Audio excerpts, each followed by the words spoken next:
السلام علیکم ورحمۃ اللہ وبرکاتہ۔ بسم اللہ الرحمن الرحیم والصلاة والسلام علی رسولہ الکریم وعلی آلہ وصحبہ اجمعین۔ آخری عشرے کی بات کرتے کرتے 17 رمضان کی وجہ سے کچھ بدر کی بات آ گئی تھی، تو میری گزارش یہ ہے کہ میں تو یہاں مختصری عرض کر سکتا ہوں، اس کو آپ تفصیل سے ضرور پڑھیں، سیرت میں بدر کا پورا واقعہ بلکہ پوری سیرت پڑھیں۔ تو آخری عشرہ شروع ہونے والا ہے، اس میں دو چیزیں بڑی اہم ہیں، ایک شب قدر اور ایک اعتکاف۔ شب قدر 5 راتوں میں گھومتی ہے، ایک 27 کی رات ہی شب قدر نہیں۔ ہمارے پورے ملک میں 27 کی رات اس طرح منائی جاتی ہے جیسے یہی شب قدر ہے، حالانکہ اس کو اللہ نے گھما دیا ہے۔ کبھی یہ 21 میں ہوتی ہے، کبھی 23 میں ہوتی ہے، کبھی 25 میں ہوتی ہے، کبھی 27 میں ہوتی ہے، کبھی یہ 29 میں ہوتی ہے۔ اس کو اللہ تعالیٰ نے ایسے متعین نہیں کیا ہے۔ اللہ کے محبوب صلی اللہ تعالیٰ علیہ وسلم تشریف لا رہے تھے شب قدر بتانے کے لیے، تعین کے ساتھ، متعین ہونے کے ساتھ۔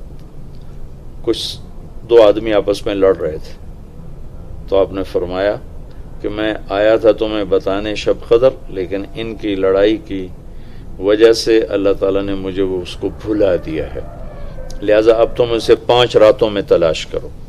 اور یہ اللہ کا بہت بڑا کرم ہوا کہ اللہ نے اسے اس میں گم کر دیا۔ اگر اللہ تعالیٰ اس کو متعین کر کے بتا دیتے، اور آگے آنے والے زمانوں میں تو پتہ ہے کہ شب قدر میں بھی لوگ شراب بھی پئیں گے، زنا بھی کریں گے، تو پھر ایسی اللہ کی پکڑ آتی کہ شاید ہم بندر اور خنزیر بنا دیے جاتے۔ تو اللہ تعالیٰ جیسے وہ دسترخوان اترا، عیسیٰ علیہ السلام کی قوم نے کہا دسترخوان اتارو، ایمان لے، انزل علینا مائدۃ من السماء، تو عیسیٰ علیہ السلام نے کہا یا اللہ دسترخوان اتار، تو اللہ تعالیٰ نے فرمایا اتار تو دوں گا، لیکن پھر کوئی ایمان نہ لایا تو وہ عذاب دوں گا کہ سب دیکھیں گے۔ تو دسترخوان اتارا، پھر بھی لوگ ایمان نہیں لائے، سوائے چند ایک کے، تو اللہ نے باقیوں کو خنزیر بنا دیا۔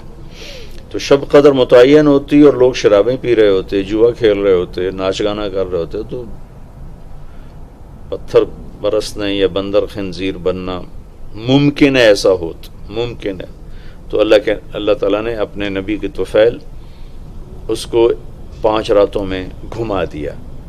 ایک تو 5 راتیں جاگنے سے 4 راتوں کی عبادت اور مل گئی، اور ایک شب قدر مل گئی، اور دوسرا اللہ کی رحمت ہوئی کہ اس کو چھپا رہنے دیا تاکہ اس کی ناقدری نہ ہو، اور لوگوں کو پتہ بھی نہ ہو، ناقدری نہ ہو۔ آخری عشرہ مغفرت کا ہے، پہلا رحمت، دوسرا مغفرت، اور تیسرا گناہوں سے، جہنم سے آزادی۔ آخری عشرہ جہنم سے آزادی کا ہے۔ نبی پاک صلی اللہ تعالی علیہ وسلم ساری زندگی اعتکاف بیٹھے آخری عشرہ میں۔ بدر کی جنگ 17 کو ہوئی تو واپسی تک رمضان گزر گیا، تو نہیں بیٹھے۔ فتح مکہ رمضان میں ہوا تو یہ 2 سال آپ مدینہ سے باہر تھے، باقی 8 برس آپ مدینہ میں تھے، اعتکاف فرمایا۔ آخری 10 ہجری میں جب 11 ہجری 12 ربیع الاول آپ دنیا سے تشریف لے گئے، 10 ہجری آپ نے 20 دن کا اعتکاف فرمایا، اور جبریل کے ساتھ قرآن کا دور 2 دفعہ فرمایا۔ ایک دفعہ آپ نے رمضان میں کسی وجہ سے اعتکاف اپنا ملتوی فرمایا، کینسل فرمایا، تو وہ شوال میں 10 دن آپ دوبارہ اعتکاف میں بیٹھے۔ اعتکاف کا موضوع عاکفہ کہتے ہیں، مڑ جانا، پھر جانا، پلٹ جانا۔ تو اعتکاف کا مطلب ہے کہ اس طرح یکسو ہو کے بیٹھنا کہ دل اللہ کی طرف پھر جائے، دل اللہ کی طرف مڑ جائے۔ تو اس لیے 10 دن مسجد کے اندر رہنا، اور صرف اللہ سے راز و نیاز اور اللہ کے تعلق بنانے کی کوشش کرنا۔ اللہ کا فضل ہے، ہمارے ملک میں کیا پوری دنیا میں بہت شوق سے اعتکاف میں لوگ بیٹھتے ہیں، جب رمضان گرمیوں میں نہیں تھا تو جانا ہوتا تھا حرمین میں، تو ماشاءاللہ جگہ نہیں ملتی تھی بیٹھنے کی، اتنے اعتکاف کرنے والے لوگ ہوتے تھے۔ جب کوئی چیز رسم بن جاتی ہے تو اس کی روح نکل جاتی ہے۔ اعتکاف کا مطلب ہے خلوت میں اللہ سے تعلق بڑھانا، لیکن جب وہ اعتکاف ہی ایک مجلس بن جائے اور اعتکاف بھی ایک بھیڑ بن جائے تو وہ اعتکاف نہیں رہتا، نہ اس کا وہ مقصد پورا ہوتا ہے اور نہ اس کا وہ اجر ملتا ہے جو اس پر رکھا گیا ہے کہ ایک دن کا اعتکاف جہنم سے 3 خندق دوری ہے، اور ایک خندق کا فاصلہ زمین آسمان کے برابر ہے۔ تو اعتکاف کا صحیح فائدہ تب ہے جب آپ بیٹھنے سے پہلے علماء سے پوچھ لیں کہ کیسے بیٹھنا ہے، کیا طریقہ ہے۔ میں مسائل تو اتنی تفصیل سے اب یہاں نہیں بتا سکتا، کوئی اتنے لمبے چوڑے مسائل ہیں بھی نہیں۔ مسجد کی پابندی کرنی ہے، مسجد سے بغیر ضرورت کے نکلیں گے تو اعتکاف ختم ہو جائے گا، بس اتنی سی بات ہے۔ ہاں ایک چیز جو اعتکاف کو بہت زیادہ خراب کر رہی ہے وہ یہ موبائل فون ہے۔ اب ہم جا رہے ہیں کہ ہمارا اور اللہ کا تعلق قائم ہو جائے، اور یہ موبائل نے تو زندگیاں خراب کر دی ہیں، نجی زندگیاں خراب ہو گئی ہیں، تعلق خراب ہو گئے ہیں، اور صحتیں خراب ہو گئی ہیں۔ بہت زیادہ اس کا استعمال ہے ہماری قوم میں۔ میں اتنا پھرا ہوں یورپ امریکہ میں، سوائے ضرورت کہ کبھی کسی کے ہاتھ میں موبائل نہیں دیکھا۔ یہاں دیکھو ہاتھوں میں موبائل پکڑ، 2 موبائل پکڑ کے چل رہے ہیں، کوئی کاروباری بھی نہیں ہے، کوئی بڑے زیادہ مصروف بھی نہیں ہیں، 2 3 موبائل رکھے ہوئے ہیں۔ اس قدر احمقانہ حرکتیں ہیں، گاڑی چلاتے ہوئے موبائل سنتے جا رہے ہیں۔ میرا ایک بہت پیارا دوست اس حادثے کا شکار ہوا کہ سامنے والا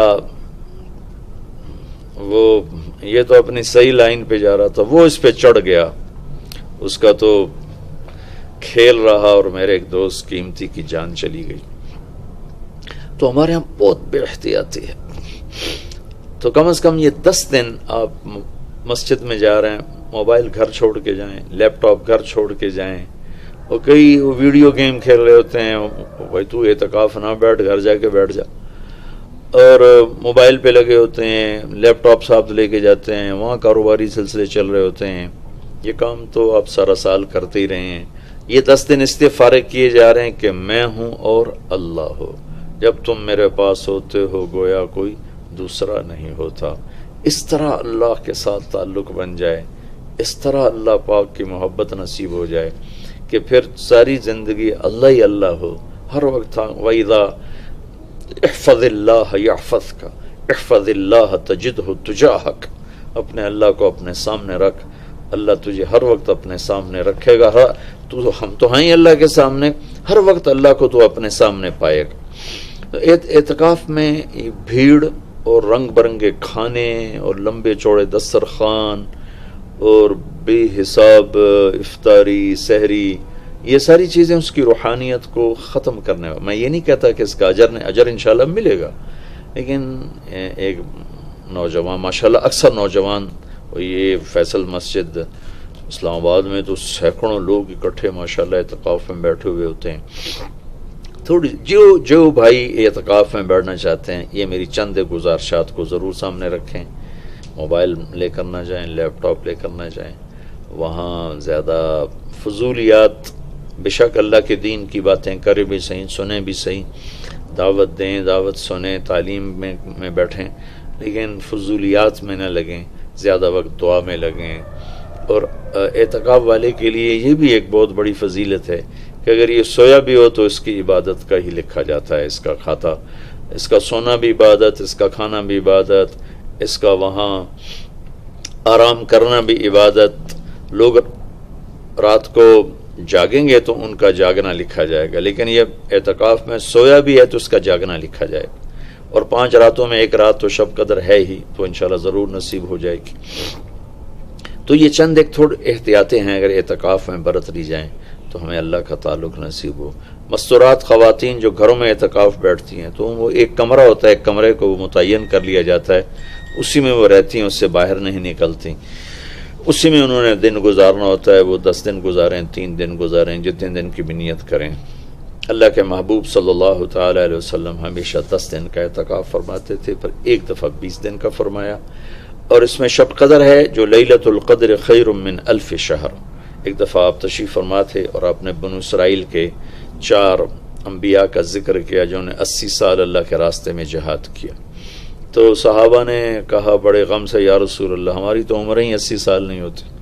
تو اللہ نے اسی وقت یہ آیت اتاری، لیلۃ القدر خیر من 1000 شہر، انا انزلناہ فی لیلۃ القدر وما ادراک ما لیلۃ القدر، لیلۃ القدر خیر من 1000 شہر، کہ میرے محبوب ہم آپ کی امت کو ایک رات دیتے ہیں جو 80 سال سے زیادہ بہتر ہے، 1000 مہینوں سے زیادہ بہتر ہے۔ تو 1000 مہینے تو 80 سال سے بھی زیادہ بن جاتے ہیں۔ تو کوئی خاتون، کوئی مرد، کوئی عورت، کوئی بچہ بچی، بوڑھا جوان، ایک رات، وہ 5 راتیں۔ آج کل تو ہمارے بچے سوتے ہی نہیں ہیں، ایسے وہ کمپیوٹر الٹے چل گئے ہیں کہ راتوں کو جاگتے ہیں، دن میں سوتے ہیں۔ تو یہ 21، 23، 25، 27، 29 5 راتیں اگر جاگ لیا جائے، کچھ قرآن پڑھ لیں، کوئی تلاوت کر لیں، کوئی ذکر کر لیں، کوئی نماز پڑھ لیں، کوئی دعا مانگ لیں۔ اعتکاف میں دعاؤں کا اہتمام کیا جائے، اپنے لیے مانگیں، اپنے گھر کے لیے مانگیں، اپنے شہر کے لیے مانگیں، اپنے صوبے کے لیے، اپنے ملک کے لیے، پوری امت کے لیے، پوری دنیا کے انسانوں کے لیے۔ ساری دنیا کے انسان، 700 کروڑ انسان ہمارے انسانی بھائی ہیں۔ ہمیں ان کے کفر سے نفرت ہے، ان کی ذات سے نہیں۔ ہمیں ان کے جرم سے نفرت ہے، ان کی ذات سے نہیں۔ ہمیں مشرک کے شرک سے نفرت ہے، اس کی ذات سے نہیں۔ ہمیں شرابی کی شراب سے نفرت ہے، اس کی ذات سے نہیں۔ ہمیں ظالم کے ظلم سے نفرت ہے، اس کی ذات سے نہیں۔ اللہ ان سب کو ہدایت دے دے، یہ جنت میں چلے جائیں تو ہمارا اس میں کیا نقصان ہے؟ وہ جنت میں جائیں گے، اللہ کے نبی خوش ہوں گے، اللہ بھی خوش ہوں گے۔ وہ جہنم میں جائیں گے تو اس میں ہمارا کیا نفع ہے؟ تو ہم تو سب کی ہدایت کی نیت کریں اور سب کے لیے دعا مانگیں۔ پھر جن کے مقدر میں نہیں ہے تو خود ہی اللہ کا غیبی نظام ان کو صاف کر دے گا۔ جن کے مقدر میں ہے اللہ تعالیٰ ضرور ان کے لیے خیر کے فیصلے فرمائے گا۔ تو دعاؤں کا اہتمام کیا جائے، اور خاص طور پر اس ملک کے لیے، یہ ہمارا دیس ہے، ہماری پناہ گاہ ہے، لیکن ہمارے اپنے ہاتھوں یہ لٹ گیا ہے، پٹ گیا ہے۔ سازشیں ہیں، فلاں کی سازش، فلاں کی ہوتی ہوں گی سازشیں، دنیا سازشوں کی جگہ ہے اور دنیا مکر و فریب کی جگہ ہے۔ لیکن میں تو یہی کہتا ہوں، تو ادھر ادھر کی نہ بات کر، یہ بتا کہ قافلہ کیوں لٹا۔ مجھے رہزنوں سے گلا نہیں، تیری راہبری کا سوال ہے۔ دل کے پھپھولے جل اٹھے سینے کے داغ سے، اس گھر کو آگ لگ گئی گھر کے چراغ سے۔ پورے ملک کی بددیانتی کس کی سازش ہے؟ پورے ملک میں جھوٹ، یہ کس کی سازش ہے؟ پورے ملک میں ظلم و ستم، قتل و غارت، یہ کس کی سازش ہے؟ پورے ملک میں فرقہ واریت کی نفرت، یہ کس کی سازش ہے؟ پورے ملک میں زنا کے اڈے، یہ کس کی سازش ہے؟ پورے ملک میں جوئے شراب کے اڈے، یہ کس کی سازش ہے؟ دفتروں میں رشوت، بدعنوانیاں، یہ کس کی سازش ہے؟ زمینوں پہ قبضے، یہ کس کی سازش ہے؟ عدالت کا بک جانا، وکیلوں کا بک جانا، یہ کس کی سازش ہے؟ سیاستدانوں کا بک جانا، یہ کس کی سازش ہے؟ تمام طبقہ علماء کا بک جانا، تاجروں کا بک جانا، ذمہ داروں کا بک جانا، کس کی سازش ہے؟ اپنے ہی لگائے ہوئے زخم ہے۔ اس ملک کے لیے ضرور دعا کریں۔ اللہ کے نبی بھی مکے کے لیے دعا فرمائی، مدینہ کے لیے دعا فرمائی، انصار کے لیے دعا فرمائی، اپنے خاندان قبیلے کے لیے دعا فرمائی، اولاد کے لیے دعا فرمائی۔ تو دعاؤں کا اہتمام فرمائی۔